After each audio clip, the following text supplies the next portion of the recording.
So my mom got this for me for Christmas a little while back, and this is a really cool book. And let me tell you why. The reasons why it's a cool book is because everything is organized and edited and written very well. So like they have, I guess you would call it infographics and charts and illustrations, including the era, the branch of philosophy, the time period, how this person's thoughts and writings influence the ideas of the history of philosophy.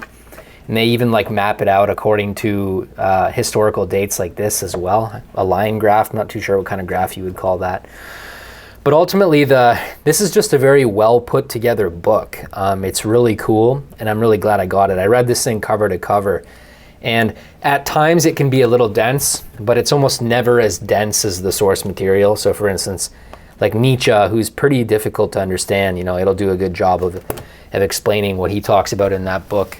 In all his books, I mean. But yeah, ultimately, this is a super cool book. Definitely a good coffee table book, I would say, as well.